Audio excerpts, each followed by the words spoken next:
고난주간과 부활주일 잘 보내셨습니까? 안녕하세요. 그 길을 걷는 교회 수요 묵상 전도서 학교입니다. 사순절에 요나서를 묵상한 뒤에 고난주간을 보내고 다시 열왕기상으로 이어갈까 했는데 먼저 전도서 말씀을 읽고 싶어졌습니다. 사순절을 보내고 나서 의미 있는 게 무엇일까? 헛되지 않고 가치 있는 게 무엇일까?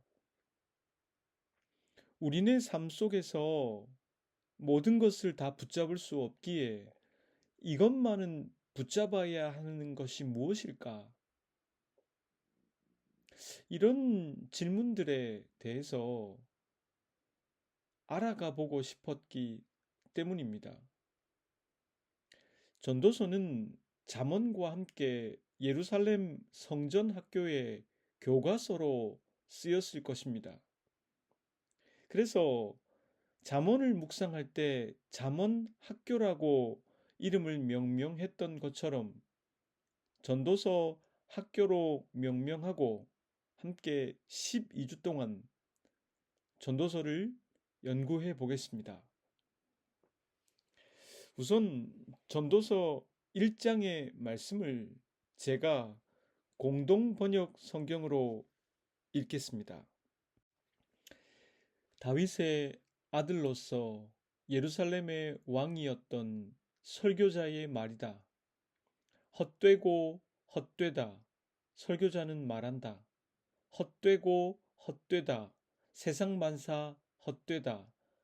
사람이 하늘 아래서 아무리 수고한들 무슨 보람이 있으랴.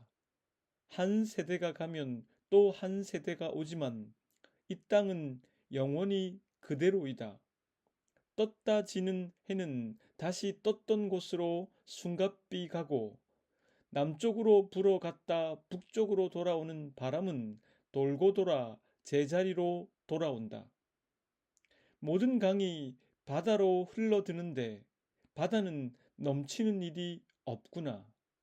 강물은 떠났던 곳으로 돌아 다시 흘러내리는 것을 세상 만사 속절없이 무엇이라 말할 길 없구나.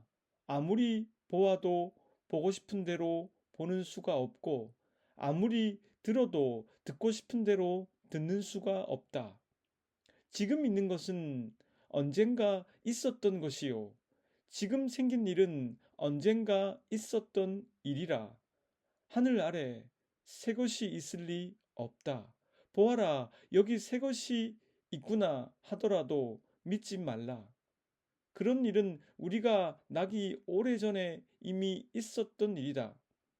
지나간 나날이 기억에서 사라지듯 오는 세월도 기억에서 사라지고 말 것을. 나 설교자는 예루살렘에서 이스라엘의 왕으로 있으며 하늘 아래 벌어지는 모든 일을 알아보아 지혜를 깨치려고 무척 애를 써 보았지만 하느님께서 사람에게 괴로운 일을 주시어 고생이나 시킨다는 것을 알기에 이르렀다. 하늘 아래 벌어지는 일을 살펴보니 모든 일은 바람을 잡듯 헛된 일이었다. 구부러진 것을 펼 수가 없고 없는 것을 셀 수야 없지 않은가. 나보다 먼저 예루살렘에서 왕 노릇한 어른치고 나만큼 지혜를 깊이 깨친 사람이 없다. 나만큼 인생을 깨쳐 지혜를 얻은 사람이 없다. 나는 이렇게 자신을 가지고 어떻게 사는 것이 지혜로운 일인지, 어떻게 사는 것이 어리석고 얼빠진 일인지 알아보려고 무척 애를 써보았지만 그것 또한 바람을 잡는 것 같은 일이었다. 어차피 지혜가 많으면 괴로운 일도 많고 아는 것이 많으면 걱정도 많아지는 법이다. 우리가 전도서 학교에 입학하면서 첫 시간에 오리엔테이션으로 다음에 네 가지는 우선 알고 출발하면 좋겠습니다. 첫째, 전도서의 위치는 잠언 뒤에 그리고 아가서 앞에 위치하는데 잠언, 전도서, 아가서는 성경의 장르를 분류할 때 지혜 문학이라 일컫습니다. 아마도 성경을 배치할 때 이 지혜 문학들은 함께 배치시켰다고 말할 수 있겠습니다. 둘째는 저자에 관한 것인데 본문 1절 말씀은 이렇게 적혀 있습니다. 다윗의 아들로서 예루살렘의 왕이었던 설교자의 말이다.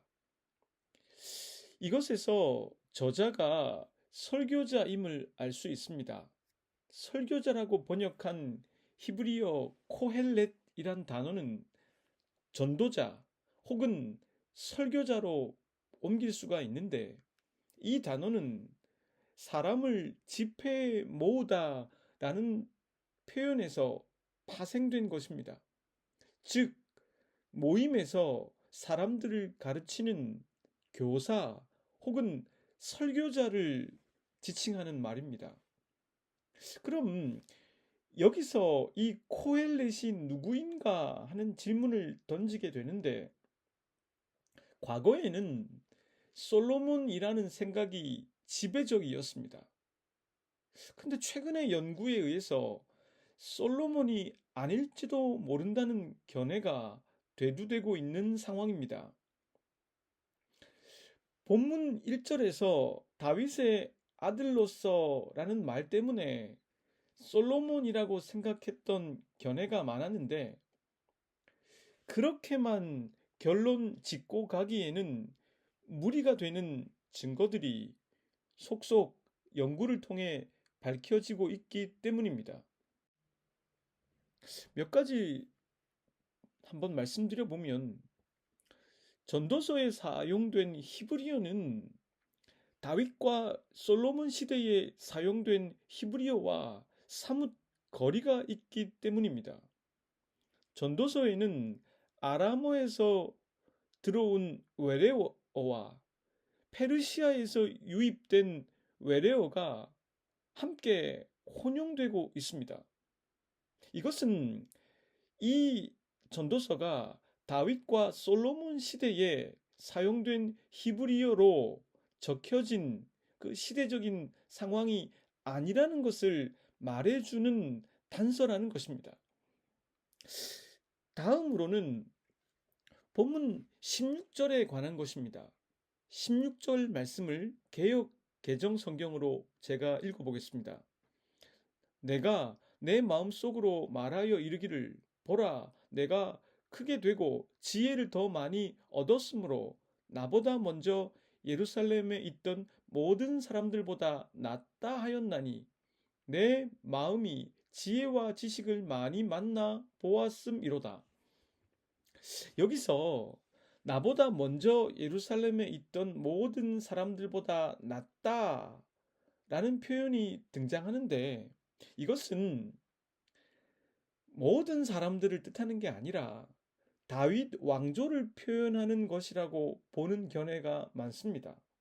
만약 여기서 이 사람들을 다윗 왕가의 사람들이라고 한정한다면 이게 만약 솔로몬의 저작이라면 그의 앞에는 다윗 왕 한 명밖에 없으므로 이 표현을 복수로 쓴 것은 적절하지 않다는 것입니다. 이 두 가지의 근거를 가지고 최근에는 솔로몬의 저작이 아니라 보다 더 후기에 기록된 그 성경일 가능성이 있다는 그 설이 제기되고 있습니다. 셋째, 전도서에서 반복되는 헛되다라는 표현이 무슨 의미인가 하는 것입니다. 헛되다라고 번역한 히브리어 단어 헤벨은 문자적으로 번역해 보면 사라져버리는 숨 또는 바람을 뜻합니다. 장신대에서 구약학을 가르쳤던 강사문 교수에 따르면 이 헤벨이라는 단어가 구약 성경에 총 40회 등장하는데 전도서에만 무려 33회 등장한다고 밝힙니다. 숨이나 바람을 잡으려 하는 것은 헛된 일일 뿐인 것처럼 공허하다, 무의미하다, 혹은 무용한 이라는 의미를 지니고 있습니다. 영어 성경인 킹 제임스 버전과 NRSV 버전을 보면 이 단어를 옮길 때 vanity라는 단어를 사용하고 있습니다. 저자는 이렇게 공허하고 무의미하고 무용한 것들이 무엇인지 그것을 먼저 열거하는 방식을 취하고 있습니다. 그것은 공허하지 않은 것, 의미가 있는 것, 유용한 것이 무엇인지를 말하기 위해서 그렇지 않은 것을 먼저 열거하는 논증의 방식을 선택하고 있기 때문입니다. 넷째는 전도서에 또 많이 등장하는 단어인데 해 아래서라는 표현입니다. 전도서에만 29회 등장하고 있는데요. 이 낱말은 저자가 헛되다고 표현하는 것들이 해 아래 있는 제한적인 대상을 두고 하는 것임을 드러내주고 있습니다. 즉, 해 위에 있는 것들을 보고 헛되다고 말하는 것이 아니라 해 아래에 있는 것들, 즉 땅의 영역, 즉 인간으로서 제한된 영역의 것들을 다루고 있다는 뜻입니다. 오리엔테이션을 너무 길게 하면 사람들이 힘들어하기 때문에 그럼 이쯤 하고 이제 본격적인 수업에 들어가 보겠습니다. 저자는 해 아래에서 바람이나 숨을 잡으려는 것처럼 헛된 것들이 무엇인지 나열해 주고 있습니다. 1장 말씀에는 크게 세 가지가 헛되다고 말하고 있습니다. 첫째는 새로울 게 없는 순환에 대해서 말하며 그것이 헛되다고 말합니다. 한 세대가 가면 또 한 세대가 오기 때문에 인간 역시도 새로울 게 없는 순환하는 존재라고 저자는 말합니다. 인간은 그렇다 치고 변화하는 자연을 관찰하면서 혹시 자연 속에는 새로운 것이 있지 않을까 생각해 보지만 저자는 자연 역시도 새로울 것은 없다고 적습니다. 해, 바람, 강물과 바다 이러한 자연의 것들을 관찰해 보았지만 그것의 한계도 여실히 발견하게 됩니다. 해가 뜨고 지는 등의 변화가 있고 바람은 풍향의 변화가 있으며 강물과 바다는 흐르는 변화가 있습니다. 그러나 그 변화는 결국 새로운 것이 아니라 순환일 뿐이라는 것을 깨닫게 됩니다. 저자에 따르면 세계는 지루하게 반복되는 시계처럼 끊임없이 돌아가고 있을 뿐입니다. 그는 피조 세계의 단조로움과 지루함을 말하고 있습니다. 그러하기에 그것은 공허하고 헛되다고 밝힙니다. 둘째는 본문 8절부터 12절까지 나오는 사람이 겉보기에 새로운 것을 대단히 여기지 말아야 한다는 것을 말해 주고 있습니다. 눈은 보아도 족함이 없고 귀는 들어도 가득 차지 않습니다. 늘 새로운 것을 추구합니다. 익숙해서 편안한 것보다 새로워서 남들에게 과시할 만한 것을 추구하기 쉽습니다. 유행과 트렌드라는 이름 하에 마케팅을 하는 사람들은 인간의 욕구를 자극합니다. 8절 말씀을 보면 이렇게 적고 있습니다. 모든 만물이 피곤하다는 것을 사람이 말로 다 말할 수 없나니 눈은 보아도 족함이 없고 귀는 들어도 가득 차지 아니하도다. 만물이 피곤하다는 말은 모든 것이 너무 빨리 달라진다는 뜻으로 이해할 수 있습니다. 끊임없이 눈에 보기 좋고 귀에 듣기 좋은 것들이 등장하고 그걸 추구하라고 우리에게 말합니다. 그러나 저자는 그 역시 헛되다고 판단합니다. 왜냐하면 본문 10절의 말씀이 적습니다. 무엇을 가리켜 이르기를 보라 이것이 새 것이라 할 것이 있으랴 우리가 있기 오래전의 세대들에도 이미 있었느니라. 저자의 시점에서 관찰해 보니 동시대의 사람들이 빠른 변화 속에서 눈에 좋아 보이는 것들과 귀에 듣기 좋은 것들을 추구하지만 결국 그 역시도 돌고 도는 것일 뿐이라고 밝힙니다. 즉, 그것은 진짜 새로운 것이 아니라는 뜻입니다. 그리고 오랫동안, 아니, 영원히 유지될 만한 것이 아니라는 것입니다.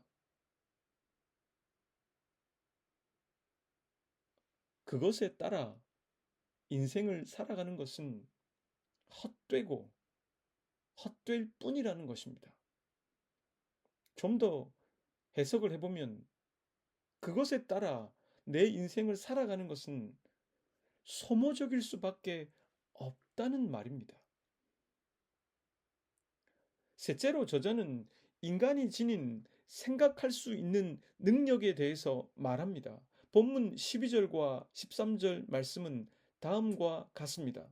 나 전도자는 예루살렘에서 이스라엘 왕이 되어 마음을 다하며 지혜를 써서 하늘 아래에서 행하는 모든 일을 연구하며 살핀즉 이는 괴로운 것이니 하나님이 인생들에게 주사 수고하게 하신 것이라. 히브리어 호크마는 지혜라는 뜻입니다. 이 지혜라는 것은 앞서 자연의 순환과 사람들이 추구하는 새로운 것이 헛되다고 판단하게 해준 그 도구가 된 지혜에 대해서 말하는 것입니다. 지혜는 이치에 맞는 생각인지 가려낼 수 있는 생각의 도구라고 말할 수 있습니다. 저자는 그의 신분을 이용해서 그리고 하나님께서 자신에게 준 그 지적인 능력을 사용해서 광범위하게 관찰과 연구를 했습니다.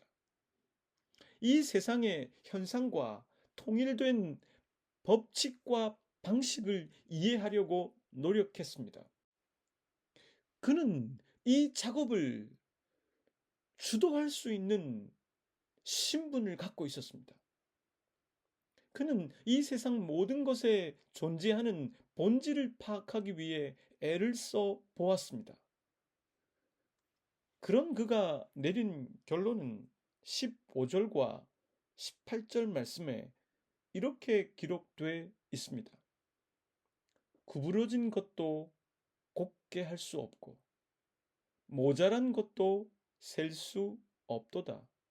지혜가 많으면 번뇌도 많으니 지식을 더하는 자는 근심을 더하느니라. 저자는 깨닫게 되었습니다. 지혜를 얻어서 생기는 유익보다 지혜를 얻기까지의 그 수고가 훨씬 더 크다는 것을 말입니다. 또한 지혜를 소유한다고 해도 그것이 내 삶의 문제를 근본적으로 해결해 주는 것이 아님을 깨닫게 되었습니다. 온갖 지혜가 나를 더 행복하고 평안하게 만들어 주는 것이 아님을 알게 되었다는 것입니다. 아니, 알면 알수록 삶은 더 어려워진다는 것을 저자는 말하고 싶었는지도 모르겠습니다. 우리가 이 본문에서 놓치지 말아야 할 것은 다시 한 번 더 강조해 드리지만 이것들은 다 해 아래에 있는 것들이라는 것입니다. 저자가 주님 주신 생각하는 능력을 통해서 수집하고 연구한 결과를 적고 있습니다. 그러므로 이것은 제한적일 것뿐입니다. 해 위에 있는 일까지, 즉 모든 것을 다루고 있지는 못하다는 제한적인 연구라는 뜻입니다. 앞으로 전도서를 쭉 읽어 나가면서 이 지혜를 깊이 연구한 저자가 무엇이 더 헛되다고 표현할지 기대가 됩니다. 우리가 헛되지 않은 것을 찾아가기 위해서 무엇이 헛되다고 말하는지를 인내심을 가지고 하나하나 살펴보았으면 좋겠습니다. 함께 기도하겠습니다. 하나님, 저희의 눈을 열어주셔서 해 아래 있는 것만이 아니라 해 위를 바라볼 수 있게 도와주십시오. 같은 것만 계속 보면 생각 역시도 제한적일 수밖에 없음을 인정하게 해주시고 보다 넓고 보다 깊으신 당신에게 시선을 두게 하옵소서. 그래서 오늘 내 삶과 내 눈에 보이는 것이 전부가 아니라는 사실을 인정하게 하옵소서. 예수 그리스도의 이름으로 기도드립니다.